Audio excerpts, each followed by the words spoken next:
Nós temos agora um convidado muito especial e ele vem lá dos nossos, eu vou chamar de colonizadores, porque nós conhecemos assim muito os portugueses, né? Mas é alguém que, simbolicamente falando, representa assim o nosso passado enquanto colônia de Portugal. Eu estou falando do pastor Michel Cruz, que vem lá de Portugal, Leiria, e ele é da Assembleia de Deus de Portugal. E se nós falamos português hoje, é por causa desse irmão aqui, num certo sentido, né? Seja bem-vindo, viu? Muito obrigado. Não necessariamente por causa dele, mas por causa da nação dele, Portugal. E nós temos um carinho muito grande por Portugal, pastor Michel, por isso seja muito bem-vindo. Eu que agradeço pela oportunidade e por este convite, por estar convosco aqui. E é uma honra ouvi-lo, né? Ainda mais o português de Portugal, né? É muito gostoso ouvir o português de Portugal, lá da terrinha, né? Sim. Bom, o senhor está aqui no Brasil já há uns 10 dias, né? A gente estava conversando. Sim, mais ou menos. E veio a convite de irmãos aqui que o conheceram lá. Tem um vínculo com a igreja brasileira?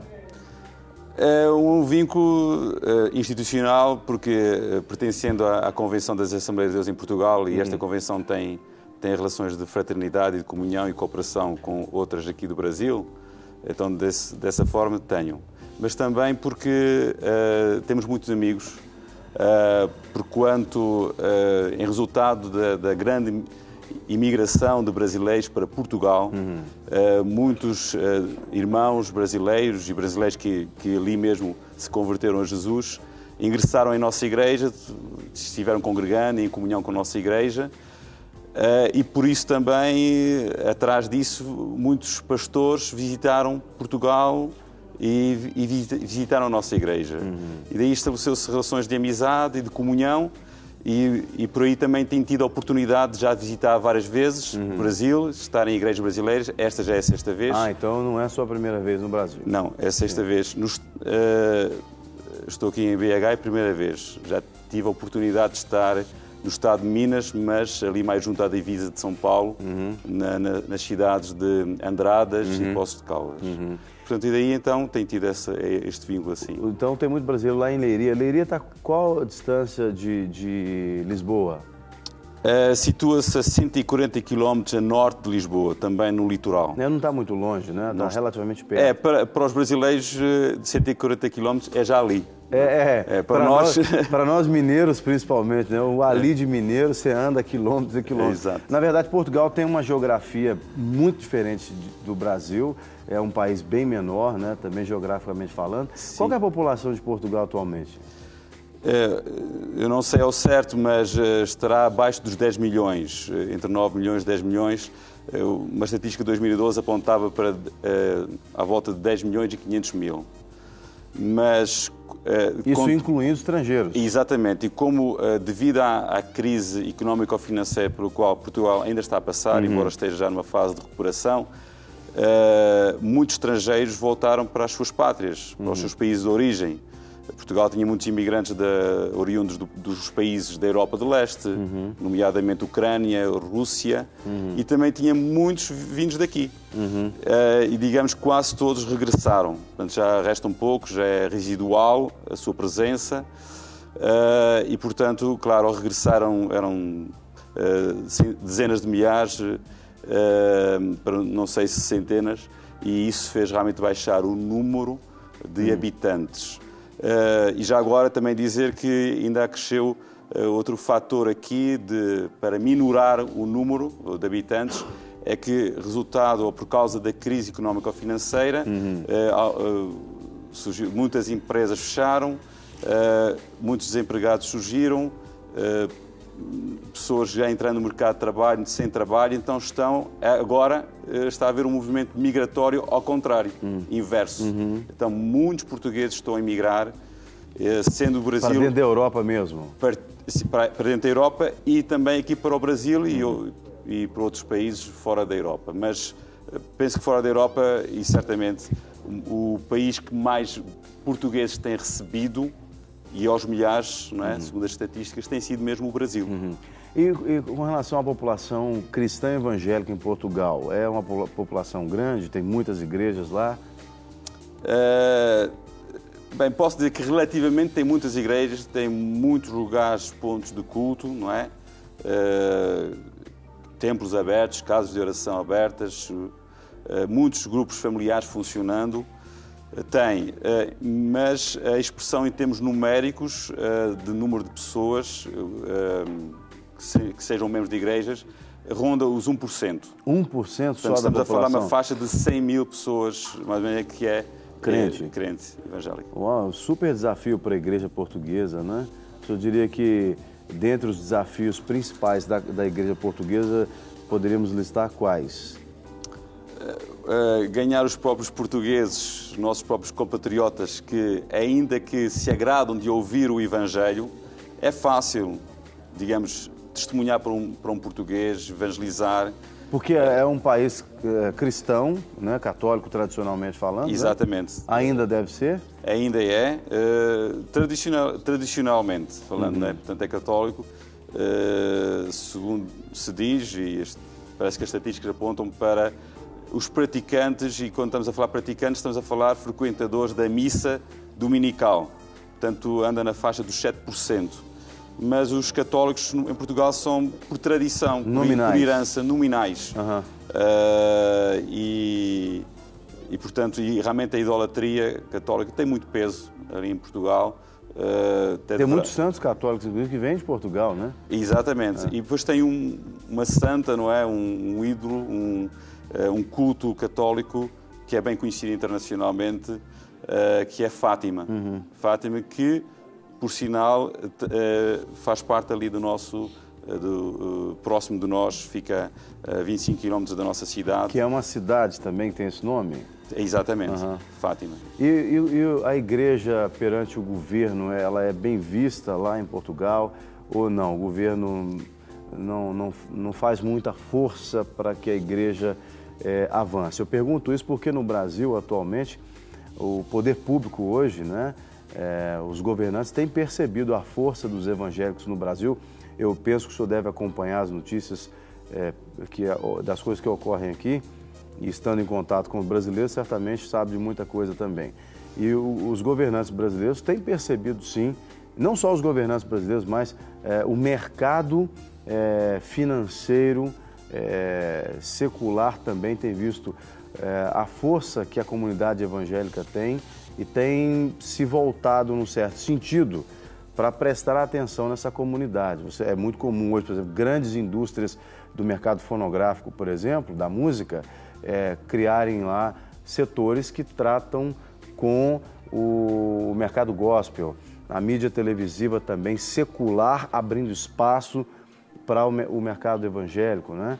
Então, e os governantes também procurando fazer alianças no meio evangélico, e, sobretudo nesse ano no Brasil, é ano de eleição para presidentes, senadores, deputados federais, governadores, deputados estaduais. Então, como é que é essa realidade junto ao governo lá também em Portugal? Pois, falando de 1% da população, falando de 100 mil crentes evangélicos numa população desta dimensão que eu falei, entre 9 milhões e 10 milhões, não tem assim essa tanta força como tem no Brasil, não há essa projeção. Mas acredito que realmente, e é o que nos parece, não somos assim rejeitados, nem somos enjeitados. Somos queridos, tem havido algum respeito que tem vindo a crescer. Porque também tem havido determinados posicionamentos por parte da comunidade evangélica que tem feito força perante o governo. Não temos candidatos a cargos políticos, não temos políticos, digamos, evangélicos de nome que se conheçam, mas tem havido uma força. E tem havido algumas conquistas, e uma delas foi a Lei da Liberdade Religiosa, porque o Estado português, ainda que seja por Constituição, portanto, laico, isto é, não pode tomar uma posição em favor de uma determinada religião, sim, de uma determinada igreja. Lá é uma democracia também. Só que, sem dúvida alguma, a Igreja Católica sempre tem sido favorecida, porque, com certeza... seria a maioria, em tese. E em tese e na prática. E mesmo ainda assim, com essa tal nova Lei da Liberdade Religiosa, que entrou em vigor no ano de 2000, ainda continua a ter a sua preferência, pelo menos, por exemplo, em eventos, católicos de relevância, sempre estão lá as pessoas de maior posição política na nação, os chefes da nação e outros ministros do governo, sempre aparecem lá. Nós fazemos um evento que pode até juntar 10 mil pessoas num lugar bem centrado, comunidade evangélica, nem sequer por vezes aparece aquilo que para vocês será o prefeito, não é? O presidente da Câmara local. Portanto, não há assim uma... E quando aparecem, nem fazem, ou fazem caso, ou não fazem questão de se manifestar. Dizer, estamos cá, podem dizer que estamos cá e pronto. Mas fica por aqui, digamos. Entendi. E realmente nós, por exemplo, até para encontrar espaços para fazer grandes eventos, estamos a falar em pavilhões, ainda é difícil, fecha-se muito as portas e temos dificuldades. E é mais ou menos este o cenário que nós encontramos. Bom, pastor Michel, para a gente fechar o nosso bate-papo, sempre no nosso programa Tudo um Pouco, a gente procura trazer assim também uma conotação missionária, não é? Para a igreja brasileira ter essa consciência missionária, não só de fazer missões distantes, mas também no seu contexto local. Mas no caso, o senhor, que é de um outro país, eu queria perguntar para o senhor, como que a igreja brasileira também pode ajudar ali em Portugal nesse processo de expansão do reino de Deus, se é que a igreja portuguesa precisa, de fato, de alguma ajuda de alguma outra igreja, né? Sem pretensão nenhuma, obviamente, porque a gente entende que, às vezes, a comunidade local consegue, a igreja local consegue lidar muito bem com os desafios e tal. Mas às vezes não, às vezes é muito comum virem representantes de outros países no Brasil, eu já presenciei isso várias vezes, e pedirem ajuda. Já tivemos aqui, por exemplo, não no programa, mas eu já participei de eventos onde nós tínhamos lá um juiz federal dos Estados Unidos, pastor também, pedindo, olha, a igreja brasileira, venha nos ajudar, porque nós precisamos desse, eles chamam de avivamento, alguns chamam de avivamento que está acontecendo na igreja brasileira. Eles sabem que avivamento tem uma outra conotação, mas na colocação deles, sim. No caso, se é que a igreja portuguesa precisa dessa ajuda, como é que a igreja brasileira poderia intervir na expansão? Eu pergunto isso porque Brasil e Portugal têm uma conexão muito forte, e creio que no mundo espiritual também, por causa, né, da colonização portuguesa, e de certa forma, embora a gente sabe que politicamente, financeiramente houve muita exploração lá no passado, mas hoje a igreja brasileira tem uma dívida de amor com a igreja portuguesa num certo sentido. Se a gente aprendeu muita coisa e se a gente tem uma abertura para a palavra de Deus, a gente também tem, assim, vamos dizer, um pouquinho, muito devido às igrejas americanas, talvez inglesas, mas um pouquinho também dessa abertura da igreja de Portugal, né, num certo sentido, né? Porque eu, por exemplo, ouvi falar de Jesus enquanto eu era católico, né? Então Jesus não era uma figura estranha para mim, né? A gente tem que ser justo aqui. É muito mais fácil você, ou menos difícil, eu posso dizer assim, você explicar quem é Jesus para alguém que é um católico do que para um muçulmano, né? Porque, afinal de contas, a Igreja Católica também fala de Jesus, né? Guardadas as devidas proporções do que eu estou dizendo aqui e também das diferenças dogmáticas. Mas nós temos muitos irmãos que amamos na Igreja Católica, e a Igreja Católica brasileira teve uma influência muito grande de Portugal lá no início, né? Embora a Igreja Católica hoje ela é romana, né?